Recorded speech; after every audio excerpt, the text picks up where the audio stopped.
Welcome to The Quill and the Quantum, the podcast where we explore the intersection of artificial intelligence and the art of writing. I'm your host, Kathy Norris, and in each episode, we'll talk to those authors and other creatives who use or refuse to use AI in their writing process. Today's guest is Dan Janal, book coach, speaker, and author.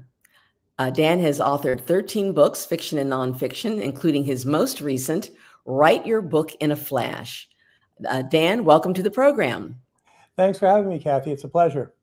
Indeed. So Dan, I am curious, when was the first time that you ever used AI, and what was your reaction when that happened, when you used it? Great question. It sort of came out of nowhere, maybe in February or January last year, and I run a mastermind group for ghostwriters and book coaches and developmental editors, and suddenly we're all talking about it and wondering about it and saying, gee, can this really work? Can this help? So I dove right in. I used a program called Quick Write.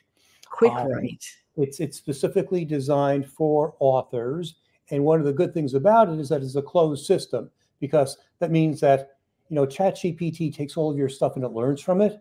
So if you have any intellectual property, it's basically reading your intellectual property, and stuff that you might want private, it's reading it and learning from it. And there are all sorts of lawsuits about it now, from the New York Times to the Writers Guild and other writers associations as well. So I used Quick Write, and it's really, really good because I'll tell you a story. Please do. I was working with my client, Marilyns, who's a certified financial planner, and she was writing a book for successful women and they were to have a successful retirement. And I was helping her as her book coach and developmental editor. And we were already like 3 months into the project, and we had the outline done, we had a number of chapters done, and we said, gee, I wonder what AI would do with this, because it could create an outline for you. So we just typed in the words, a book for successful women about retirement, just like 5 words. And so that was your prompt, huh? Yeah, and it came up with 18 chapter titles. We had a good number of them, and some of them weren't really relevant. They were okay, like medical issues as opposed to financial issues. So I can excuse that. And they had like 2 or 3 that we hadn't thought of. That was like, oh, how did that escape our ideas? So I thought, AI is good for generating prompts and ideas and letting you know about things that you might not have thought about. And granted, if we sat down and wrote the rest of the book, we might have come across those 2 chapters as well. But it did it for us, and it did it in a matter of seconds. So if you're starting a book from scratch and you're saying, gee, I wonder what should be in this book about this topic, it very well may generate 20 chapter ideas for you. And then you, being the expert, can say, now these are a little off topic, these are a little off base, these are really good. And I just saved myself half an hour of brain work thinking about this. So I think there's some really good points about AI with prompting and idea generation that every writer, whether it be fiction or nonfiction, should look at, just to see more ideas and get more creative juices flowing. Here. Dan, I heard you speak once, and you said, and I quote, AI makes a good intern. And I thought that was a wonderful expression and captured very neatly some of the pros and cons of AI. Can you dive into that thought a bit more for us? Sure. AI is like a smart intern that is very, very patient. And I didn't create this. I've heard this on seminars. So, I'm all about integrity and giving sources and giving credit where credit is due. In fact, my book was called Write Your Book in a Flash with Artificial Intelligence Ethically. Just to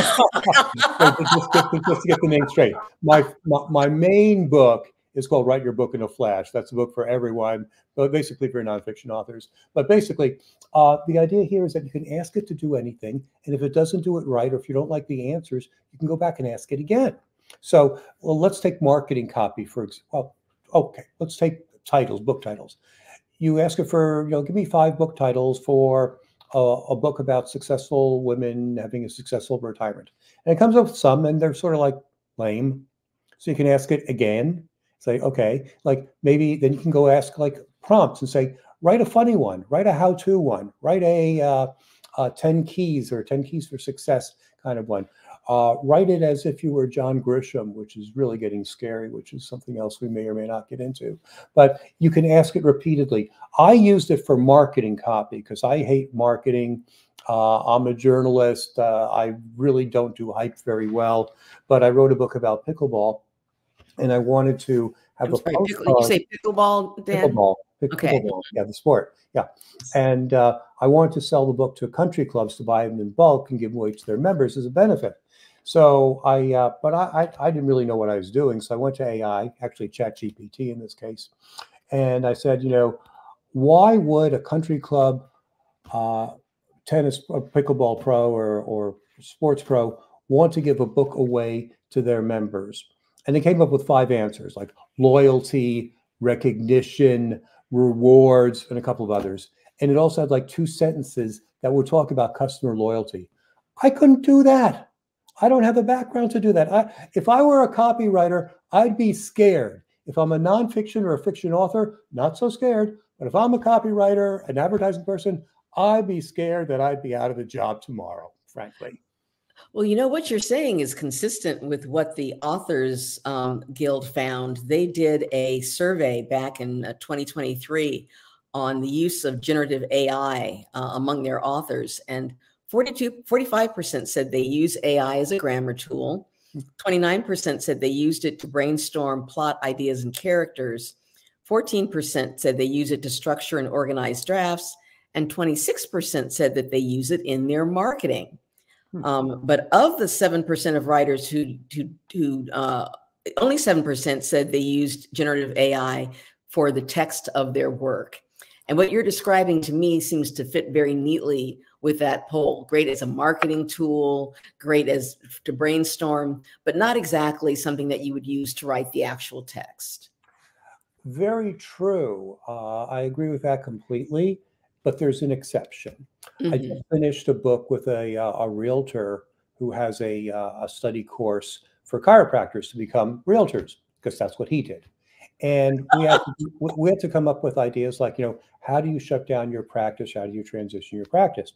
And there are many steps. And I could have interviewed him for an hour to find out, what do you need to do to shut down your chiropractic practice? But he actually went to ChatGPT and said, how do you shut down a chiropractic practice? And it came up with like 20 ideas, notify your vendors, notify your customers, notify your landlord, call the state boards. I mean, all sorts of minutia that you would have found that's either in your head because you know it, and it takes time to get it out of your head, or you'd scour the web and do searching like you would do in the good old days before ChatGPT and AI. And we'd say like, what steps you have to do X? And we'd find the information and we'd rewrite it, repurpose it, make it our own in many ways. But he did it by himself, and it took maybe 30 seconds. And we really didn't need to rewrite it. It was just generic material that, would work. It's sort of like going to WebMD and seeing an article about, acne. How do you get acne? It gives you 5 reasons. How do you get rid of acne? It gives you 5 reasons. What are things to watch out for? It gives you 5 reasons. And it just does. So writing is becoming very pedestrian in some respects. And in that way, AI works. In fact, one of the women in my mastermind group for ghostwriters and book coaches is a English professor at a small college in the Midwest. And she told me that she was talking to a business professor in the business school, and they said, get this, we are not teaching business writing anymore because AI can do it for them. And I thought, man, this is like when I was in college, back in 1973, which is a long time ago, and handheld calculators cost a fortune. And maybe the rich kids had calculators. They brought them into their tests, and they just did them faster and better than the kids who didn't have the test or didn't have the calculators.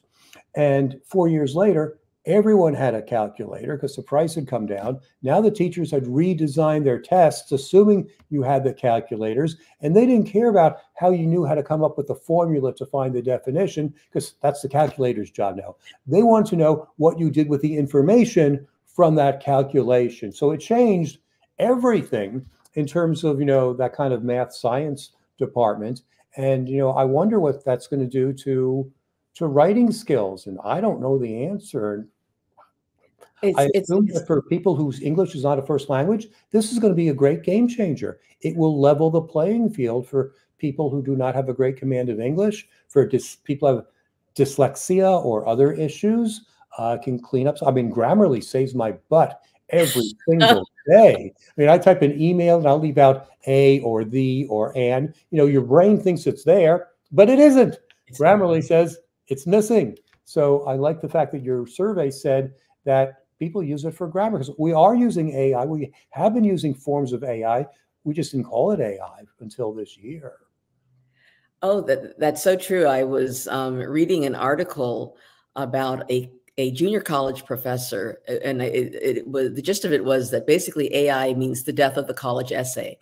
And she said, you know what? And that's a good thing, because college essays were becoming so rote and so predictable that there was no need for a student to waste brain cells in generating a product that is not really creative and new. And that really sort of took me by surprise. I thought a college professor, a junior college professor, would mourn the death of the college essay, but it was a totally different approach. Yeah, I agree with you. I'm sort of surprised because the whole idea of writing clarifies your thoughts. And most of my clients have said the very same thing, that, they write a first draft and they go back and they revise it. And their ideas get clearer and clearer. In fact, sometimes the scope of the book changes 180 degrees because they realize that what they were first writing was not really what they were passionate about or what they really wanted to do. And the more they got into it, the more they got in touch with their inner self and realized that they want to go in a different direction. So I think that writing is an essential part of the process. I love writing, taking a number 2 pencil and writing on a yellow legal pad and just writing. And no one does that anymore, of course. I mean, I guess some people journal or whatever, but there's something that goes on in the human brain with pen and pencil on paper versus typing on a computer. And granted, I was a newspaper reporter. I can type through my fingers. I think through my fingers. I don't have that problem.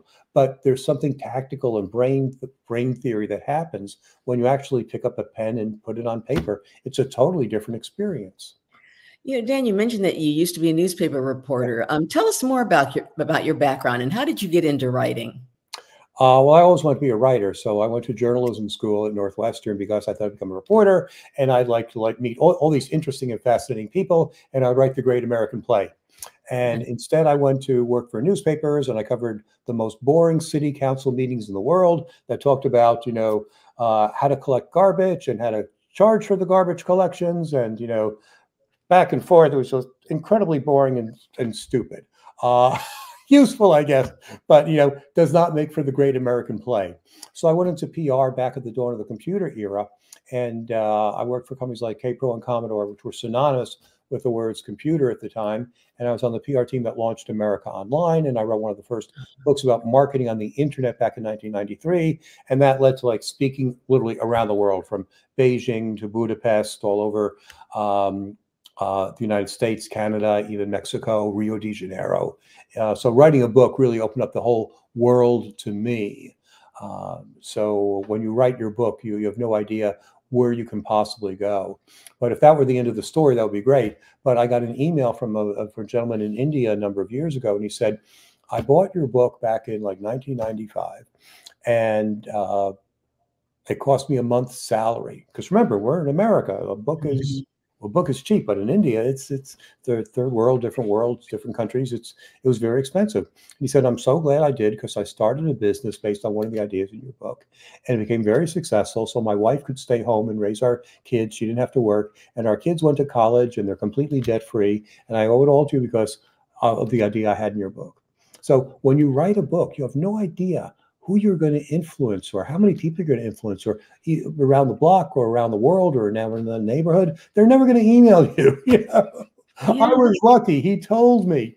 But you have no idea when you write your memoirs or your fiction or your stories, you have no idea how you can inspire people and change their lives for the better. So write that book. Oh, definitely. I feel inspired. Like leave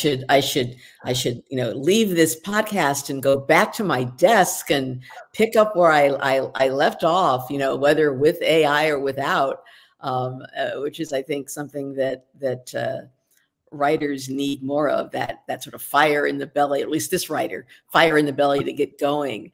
I think in that sense, when it comes to AI, I have asked AI when I'm encountering plot difficulties to, what AI thinks, and of the 5 or 6 ideas that might come out, never has there been one that I embraced 100%. But as you said, it saved me countless hours of sort of dithering and running into walls where I could go through them and say, no, no, no, no. Yes, this is an idea I can build on.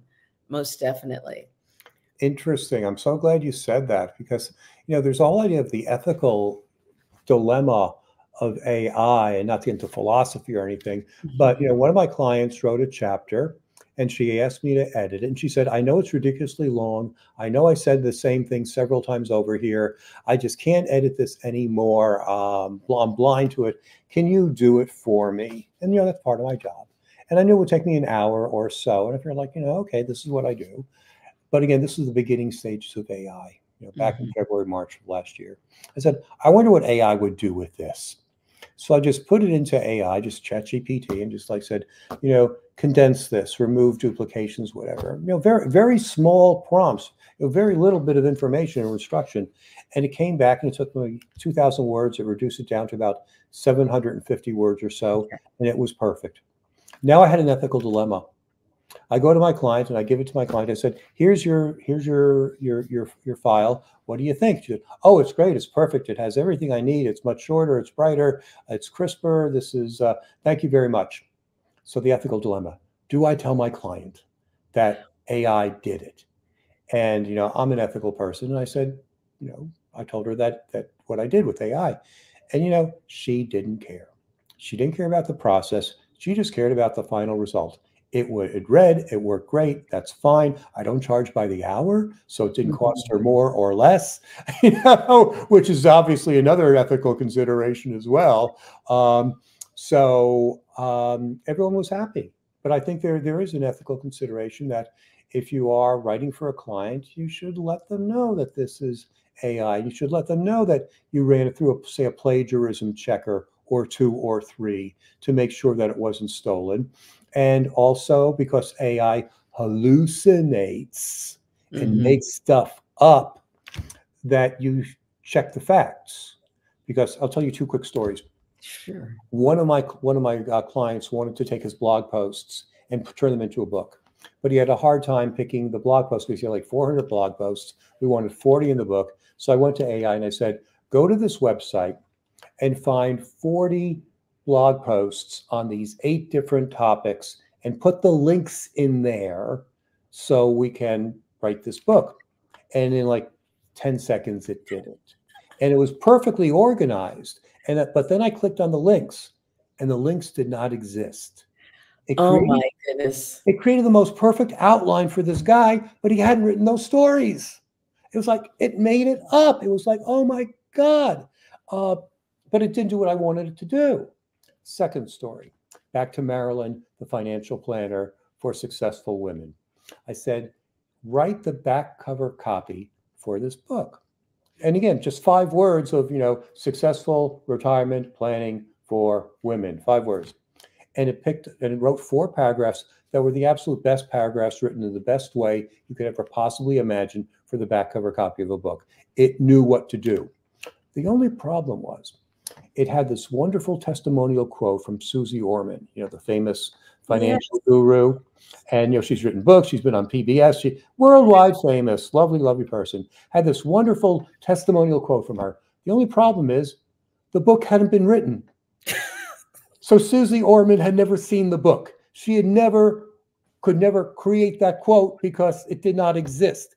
AI created it by itself and put her name on there because it was like, hey, this is what a famous person would say about a book. And let's find a famous person. We'll take a name. Susie Orman, boom.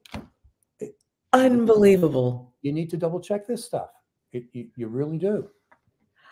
That is, I'm cringing because I can remember the times when I have indeed in ChatGPT asked for something and, followed up the references. I think I was asking for an outline on a course on non-financial retirement planning, and I asked it to provide me a list of top 10 references in that area. And some of those references, it didn't exist. I was all excited at first. I was like, oh, I can go to Amazon, I can order this, and this. But when I went to Amazon, I couldn't find those books for neither love nor money. It was one of those aha moments when you're quite correct. You do have to check absolutely everything. And circling back to your comment about transparency, I think you're quite correct in saying the answer to those questions is to err on the side of being conservative. Will the client mind? Who knows? The only way to know is to ask and to say, I use generative AI to complete this project.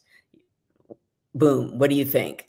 And I think once you've done that, you've covered the bases as far as what's the right thing to do.